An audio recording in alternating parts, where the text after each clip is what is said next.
Hey everybody, welcome to the PowerCast, live with you every Tuesday night, a very special show. First, I want to say we're missing Eric Vasquez, my guy who's always here every week with us. Unfortunately, not feeling very well. We have a most amazing guest. Her name is Donna Palomba. She's with Jane Doe No More, and I'm not sure if you've ever heard about the story, but something is going to be very special that you're going to hear today. I would prepare yourself with some tissues, possibly, as this show is going to get a little deep. First of all, thank you so much for being a part of our show tonight. Thank you. And I'm very happy to have you on many levels. I want to remind everybody we're on social media all over the place. We're on Facebook, Team Powerhouse Sells Real Estate, Instagram, YouTube. Go to YouTube, type in Team Powerhouse Real Estate, hit subscribe. We are on TikTok Live and also Instagram, of course. We are on Twitter, Twitch, LinkedIn Live as well. You can always watch us on the replay on Spotify, Apple Podcast, Google Podcast, and don't forget YouTube replay, as every Saturday we get the show a little bit more sizzle to it, and they kind of make it a little bit prettier than we're doing right now. So thank you so much for being on the show with us today. Oh, thank you, David, for having me. Appreciate it. Absolutely. So a little about Donna and the Jane Doe No More. I want you to know, Donna, as you probably have heard before, she was on Dateline. She was on NBC. In 2007, there was a show called Man Behind the Mask. Yes. And in 2022, most recently, Evil Paid a Visit. You want to check those out. Donna, again, thank you so much for being with us here today. I have a bunch of questions to ask you. Prepared myself with these lists of things. Fire away. And so please forgive me if I'm too far, too quick, No, not all over at the all. place. All right. So let's get the people to know a little about you personally. Where are you from? I was born and raised in Waterbury, Connecticut. Very nice. Mm-hmm. And where did you go to school? Local schools, and then in college I went to Southern Connecticut State University. SCSU, my freshman year. Okay. Great school. Yes. And what was your major in college? I love art and creativity, so I majored in graphic design. Wow, great place to be. Mm-hmm. And did you go into graphic design later on? I did. Right after college, I got a job at the local newspaper and was in the advertising department, Wow. did layouts, things like that. Which newspaper, may I ask? What's that? What newspaper was it? The Republican American. Oh, very out of Right in Meriden. Waterbury. Yeah, Waterbury. Yeah, exactly. We do a lot of advertisement through these through the newspapers as well. Yes. So your first job at college was in this whole graphic design. Yeah. Very cool stuff. So jumping kind of right into it, I wanted to get a little background on you. So how did we get started with, like Jane Doe No More? So, yes. This is a kind of big thing over here. Yes, it's a nonprofit organization that I started, and it's born of my personal experience. Never did I dream I would be doing something like this, but what happened was I was happily married, and we were living in Waterbury in our first home, and we had 2 young children. I was very busy at the time as a partner in a marketing agency, actually. Loved my career. And my husband was busy with his family business, and he was away, actually for the first time in our marriage, when the children and I were asleep. What year was this, by the way? This was 1993. Okay. And I awoke to the sound of footsteps, and I immediately knew something was wrong. An armed, masked intruder entered my bedroom. I had very little time to react. I was on my stomach. I was tied, bound, and raped. He had cut the phone lines. At the time, in 1993, I didn't have a cell phone. Not many people did.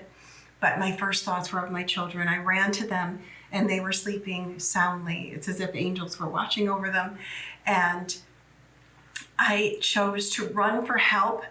I thought I had done everything right that night. I ran to a neighbor's. He called the police. The police were on the scene. Thankfully, the children slept through the whole thing. I went to the hospital. DNA from the perpetrator was collected from my body during the sex crimes kit. And of course, you live differently after something like that. My husband came home. We had to break the news to him. But we did everything that we could possibly think of to help law enforcement. And unfortunately, 1 month after the crime, the lieutenant in charge of my case put me in a small interrogation room and read me my Miranda rights.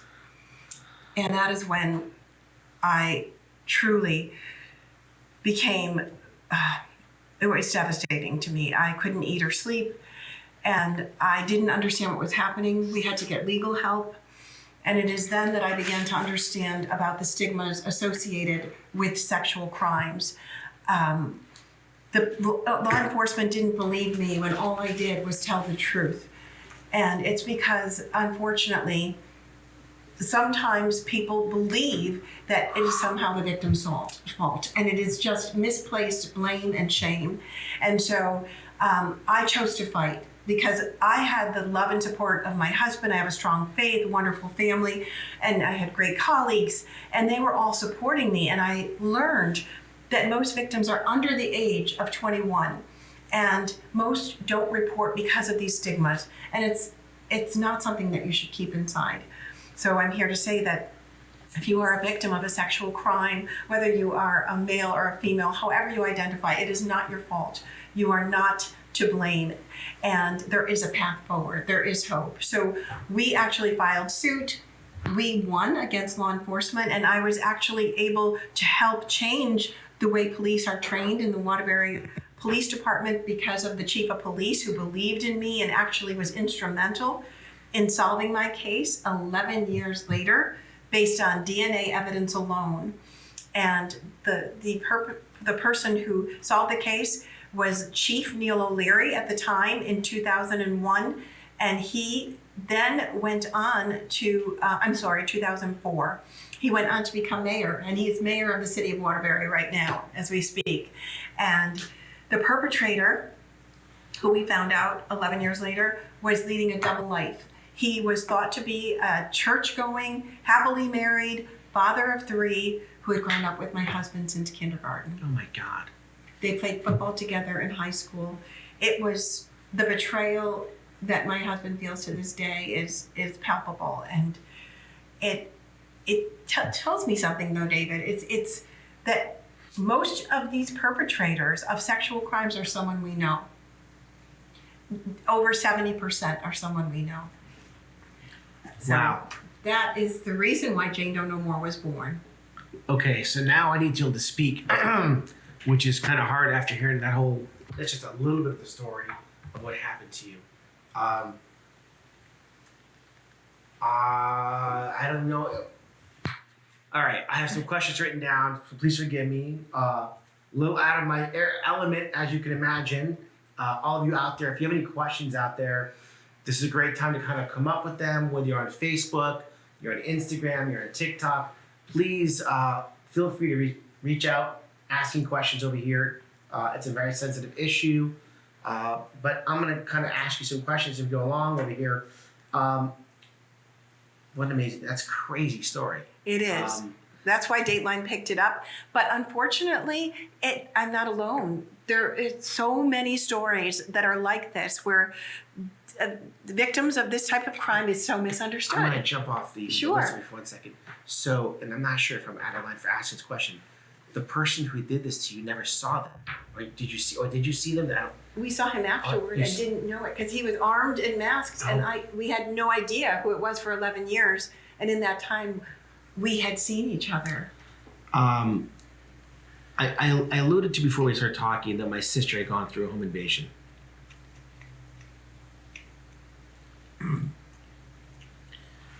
She was very lucky when it happened to her because she didn't go through every bit of what you went through with the rape, thank God.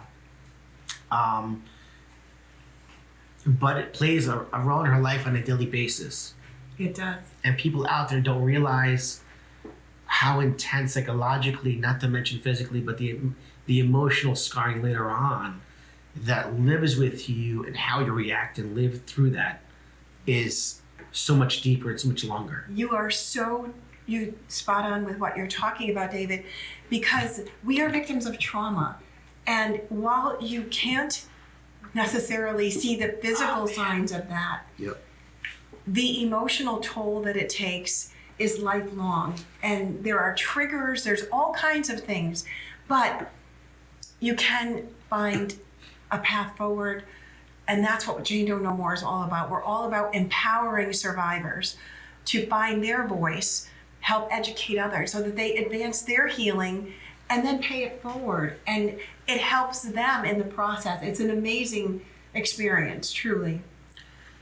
The DNA. Tell me more about the DNA. I mean, Because of the situation, I had a pillowcase over my head. I was bound. I couldn't see anything. I had very little to be able to describe the assailant, but the DNA was taken at the hospital, and I'm so glad that I did go to the hospital. And I would urge anyone that is a victim of a sexual crime to go to the hospital. Even if you do not know if you want to report, you are entitled to have a sex crimes kit conducted. And you have 5 years to make the decision on whether you want to report or not. Because at that point, this just happened to you, you're overwhelmed. It's important to preserve that evidence. Why would someone not want to have that done? I mean, is it because of the because think emotional about trauma it. that just happened to them? You're so vulnerable. All I wanted to do was take a shower and just forget about everything. Right. So it's a natural inclination, but it is critically important, as proven in my case. 11 years later, based on DNA evidence alone, that connected the dots. And it was irrefutable. And unfortunately, in 2004, when the DNA was found as a match, there was a statute of limitations on sexual crimes with DNA, even with DNA evidence that had run out. So he could not be arrested for rape in my case. What? Yes. The only thing he could be arrested for... my nose over here. I'm sorry. No, Sorry. What he was arrested for was kidnapping, because that did not have a statute of limitations, which was ridiculous. And it was going to be difficult to prove. And he, as I mentioned, came from a prominent family. He was afforded the best attorneys money could buy, and he was out on bond, and he attacked again. That is insane. So, I mean, there's lots of things that we need to learn about these crimes and also the people who commit them. The good news is most men do not rape. And I say men, there's also women who rape, but that's a very small minority. But most men don't.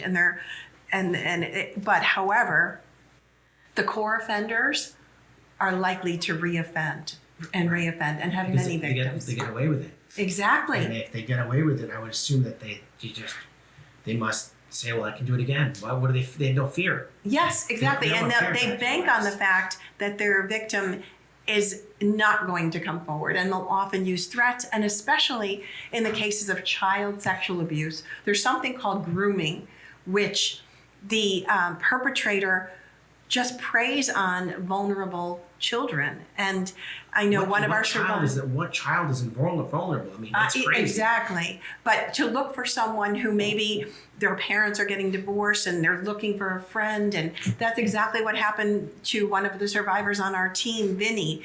He was a child. He was going through a little bit of a rough time, and the teacher, this catechism teacher, said, I don't want you to think of me as a teacher. I wanted you to think of me as your friend, and here's my phone number. And that began the grooming process. Wow. Okay. What law changed because of your case? That was we know the law, right? So yes, the law that changed was. So I was blown away. First of all, that they found the perpetrator, but then maddened by the fact that he couldn't be arrested for the crime he committed. So how does that work? So they find the person, they know he did. Yes. But they couldn't, but now they can, right? They arrested him for kidnapping, and he was out on bond. But in 2007, the year I formed Jane Doe No More, we went to Hartford and advocated for a change in the law. We talked to legislators and explained that the laws that were on the books were written before the science of DNA had gotten so advanced. We had irrefutable DNA evidence, and I'm happy to say that the governor at the time, M. Jody Rell, put forth a governor's bill, which my case was the impetus for, removing the statute of limitations on sexual crimes with DNA. Wow. You were on Dateline. Tell me about the Dateline show. That was an incredible experience. I was nervous about coming forward.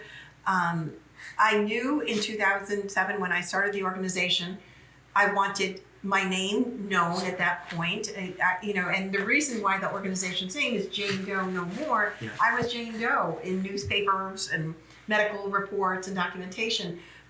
And the No More is actually written in my handwriting, the logo, because while it can protect you, it also makes you nameless and faceless. And each victim of a sexual crime has an identity and hopes and dreams, and Real people. just like everyone else. And Right. so we need others to understand these types of crimes, and that, it happens. There's no such thing as not in my neighborhood. I mean, we lived in a wonderful neighborhood. Never in a million years could I have dreamed that this could happen, but it did. And so we need to educate everyone. I would agree with you 1,000%. I'm trying to keep it together, everybody over here, so I apologize that I'm falling apart at the seams, if you will. When was Jane Doe No More founded? It was founded in 2007, so that's 16 years or more? 16 years ago. And it's born from my personal experience, like I said. And it started out, we wanted to improve the way society responds to victims of sexual crimes. To let everyone understand that what type of a traumatic crime this is, and that the most important thing you can do for a victim is to believe them, to look them in the eye and to tell them, I'm here to help you. What can I do for you right now? It's okay to talk about it, feel comfortable and not. Yeah, absolutely. And everything matters. Your language, your eye contact. You need to, help that person. It is so incredibly important, especially for first responders, to know how to respond. It can affect their path to healing for sure, and it could affect the outcome of the crime. It could affect everything. Right. I have to agree with you 100%. The first person that they meet and see with has them to feel okay with the situation to talk about it. Otherwise, you're going to clam right up. Exactly. They could shut down. We've seen it time and time again. Absolutely. Tell me about some programs you have out there right now for anything like this. So I'm a survivor, as you know, and survivors are truly at the core of the organization. Since I've gone out and openly shared my story, other survivors have come forward. And we created a program called Survivors Speak. And to date, there's over 60 survivors, men and women, that have gone through the program.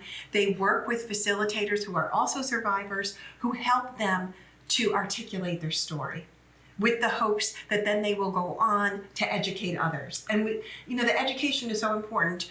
This topic is taboo, unfortunately. I don't know that it's as taboo as, it's taboo because, no one to talk about. It's kind of like one of the things that make you feel bad about yourself later on. I'm guessing that maybe that's why it's taboo, but how can something like that be taboo? Because if something bad happens to you, in anything in life, right, you should be talking about it so it doesn't happen again. How do you get past something? Exactly. Right? I mean, it should never be thought of as taboo. That's crazy. It shouldn't, but it is. And we have difficulty sometimes even getting into schools where we always talk in age-appropriate language. Right. But we want to get to the preventive stage to teach kids in middle school that they need to have healthy boundaries to build up their self-esteem, so that if something is off, if they're witnessing strange behavior, that they tell a trusted adult. And if that adult doesn't believe them, keep telling. I'm going to just stop for a second.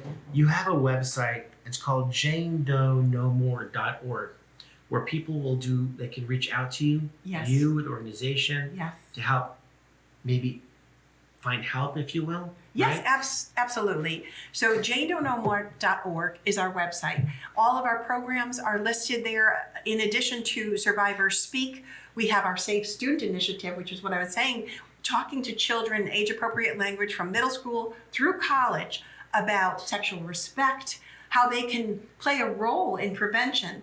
We have self-defense classes for women and girls. That's amazing. We also have community outreach. We want to speak to anyone because everyone needs to hear this message. So libraries, civic organizations, WISE, anywhere across the state of Connecticut, we are happy to be involved. That was my next question. What areas do you serve? I was going to ask you next. Absolutely. We serve anywhere in the state of Connecticut and beyond. How does someone request a speaker or program? How does someone become a speaker? Or? Yes. How does someone request a speaker or program? Oh, to request a speaker. Yes. Absolutely. So our website, right on the page for our Safe Student Initiative, our community outreach, you could request a speaker to come to your function, to your organization, and we can customize the presentation based on what you would like. Like in the, at a Y, for example, or at a library, we may want to talk about bystander intervention. You may want us to talk about that, on how, if you see something, you can go about safely intervening. You could also sign up for our e-newsletter, which we do a couple times a month. Right on the website, you'll see it pop up, or you can, at the bottom, sign up for our e-newsletter. That's fantastic. Do you have any special events coming up? We do. We have events throughout the year, but our main big event is on April 1st. And it's at the Waterview in Monroe. It's our gala. It's our annual gala. This is our 12th. And it's going to be an evening in an enchanted garden. So we have decor. It's going to be like a high-end garden feel, and we encourage people to dress accordingly. It's going to be a great time. There's music, there's auctions, there's raffles, there's all kinds of fun stuff, and wonderful food, past hors d'oeuvres, and then a full sit-down meal. Wow. We're honoring some really special people. Sounds like a lot of fun to have and enjoy, and be with other people, to help an amazing organization to be a part of. It is, and I know it's a serious topic, but we also have a lot of fun. Our Jane Doe No More family is one of empathy and strength and hope. How does someone get involved in being part of the organization? I think the best way to find us is through our website, janedoeknomore.org. You'll see up on the top banner. We're also on social media. We're on Facebook and Twitter and Instagram. We have a YouTube channel.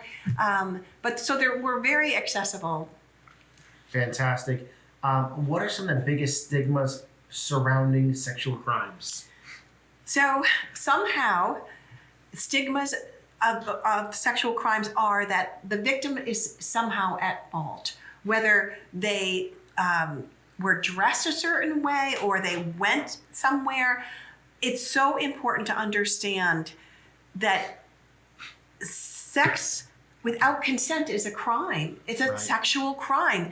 And if someone says no, you must obey that. Right. You need to get permission every step of the way. But to show you just how stigmatized it is, I was not believed. I was sleeping in my bed, and yet somehow they thought that it was my fault, that I asked for it, that I was having an affair, some illogical thing. But this happens with these types of crimes, and that's why education is so important. Oh my goodness. I got a lot of questions, you guys, so please forgive me if I'm all over the place. What are some of the topics you cover in your programs? So in the younger grades, we talk about healthy boundaries, about respecting one another, about communication, open communication. And, it's so important to teach these kids that not so much about the stranger danger, which is what is so often talked about in school, but strange behavior. It could be by someone that you know and love, but if they're asking you to keep a secret, if they're threatening you, that is not okay. My daughter, our daughter, my wife Valerie and our daughter, she's 4.5 years old. And it's amazing what they're teaching in schools today in kids in stranger danger. Things as a parent you would never think you have to learn about or teach your kids. And we have books at home that talk about stranger danger. And this, for example, I forget what the name of the book is, but it's this little girl, and she's, getting picked up from school, and who's allowed to pick her up that she knows versus all of her family and friends of their family who come to pick her up. Even though she knows them, she's not allowed to go with them. Mm-hmm. Stranger danger is something as kids, no matter for how small or young they are, even getting older as maybe even teenagers, you might know somebody, but just because you know somebody doesn't mean get in the car with them and go. Because you really don't know, God forbid, what could happen from there, which is sad to think that kind of thing would happen. Absolutely. And unfortunately, it can also happen in the family. It happens very often in the family, and it's not something we want to think about. But you need to, as a parent, watch out for your child. And as a child, we want to help them have this self-confidence to be able to talk about it if something's wrong. What stops survivors from coming forward? I think we kind of talked about it a little bit, but... Yeah, it's the fear of not being believed. I mean, it's what are people going to think? And it's all this misunderstanding. But yet the first step to healing is talking about it, David. So it's so important. And survivors can find help. They can talk to other survivors, and it's just so beneficial. And we do have a closed Facebook group for survivors of sexual crimes, and it's a no judgment zone. It's just for survivors. It's JDNM, which is the acronym. Maybe for you guys can have that on the screen. JDNM Survivors. Survivors. Yeah, and everyone is welcome that's a survivor of a sexual crime. That's on Facebook. Facebook. Interesting. That's really, really cool, actually, that you have that option, that out there.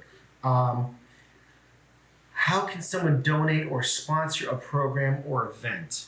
So all on our website, JaneDoeNoMore.org. We have ways to get involved. There's all different things. There's many ways that you can get involved with our gala. We're actively seeking sponsorships. You could buy a table. And that's going to be April 1st.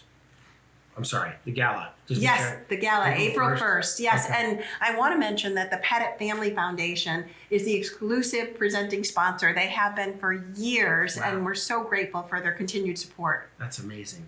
And this is going to be held in Monroe? Yes, at the Waterview. Beautiful venue overlooking Lake Zor. It's just a wonderful time. It is a beautiful place. What's the cost for the event? It's $125 per person.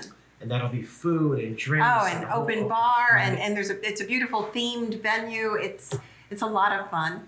You know, it's amazing to be able to have something so powerful and be a part of something so special and help so many people out who don't have a voice yet or don't know how to have a voice, to help them get a voice out and talk about what has happened and find those people that have done such bad things to people. And more importantly, prevent it from happening again. Exactly. How to prevent it from happening, which is so deep on, I don't even know how to, just a lot. It right? is. Let's see. So we have the National Hotline of Sexual Crimes. Yes. For anyone that is seeking is in immediate need, they can call the 800 number and they will be connected to a crisis center in their area. They can get immediate help. That number for all of you out there is 1-800-656-HOPE, also known as 4673. That's 1-800-656-4673. I'm hoping that we're going to get on the screen for you if you can't see it already. 1-800-656-HOPE. It's the National Hotline of Sexual Crime. And in April, we have the Sexual Assault Awareness Month. That's right.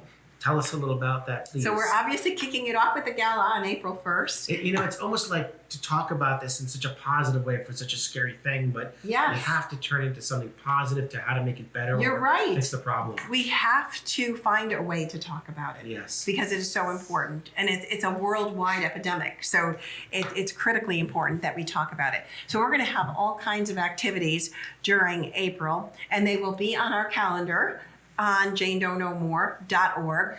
And at some point during that month, we're going to have a candlelight vigil that everyone is invited to. And where's that going to be? Honor. It's going to be on the Naugatuck Green, Naugatuck, wow. Connecticut, right on the green. It's at dusk, so just before dark. We will light candles and we will honor those victims of sexual crimes who have passed and those who are currently suffering. What a powerful show, everybody. So exciting to have you on the show. Everybody out there, if you watch this show, I'm sure that you're a little jammed up like I am. I don't know if my nose is running, my ears, my eyes, everything going over here. I'm hoping that you make sure to share this program with anybody and everybody you know. Make sure to watch it. You're on Facebook, on Instagram, on YouTube. Go to our YouTube channel, please. Hit subscribe. Go to Team Powerhouse Real Estate. Share this show. You can only better someone's life, maybe save their life, and if they've had a situation that's happened to them, help them get the help they really need because they're not comfortable to advocate for themselves. Just by watching the show, you have a chance to meet Donna Palomba. And I really appreciate you being here today. Thank you. It's been an honor and a pleasure, and a very overwhelming, deep show today. So thank you so David. much. Thank you for the opportunity. Absolutely. At the end of every show, as you guys know, we give out a tumbler. Donna has a cool hot pink one. So we got pink and we got black, depending what you're looking for. Please make sure to let us know if you're interested in being on the wheel to have a chance to win one of these, as we give one away every week. Jonathan, or Amanda, let's get to that spinning wheel and see who the lucky winner of a tumbler is today. All the people around this wheel from all the social media platforms, we give a nice tumbler. Rise Visual Media is our winner today. Rise Visual Media, thank you so much for being a part of our show. We appreciate getting in touch with us. We will get one of these beautiful tumblers out to you. Donna, you were amazing. Thank you. The information, the whole experience for me was pretty amazing. And the most, wow, I don't know what to say. I'm at a loss for words. Oh, thank you so much. Thank you for You're covering awesome. this topic. I really appreciate it. Everybody out there on social media, thank you so much for joining us every week, every Tuesday. This was an amazing show. I hope you took it to heart, and we look forward to seeing you next week. Hopefully Eric will be back in the saddle with me, and we'll have an amazing show for you guys next week. I want to wish you guys a wonderful evening, and we'll see you guys all soon. Take care.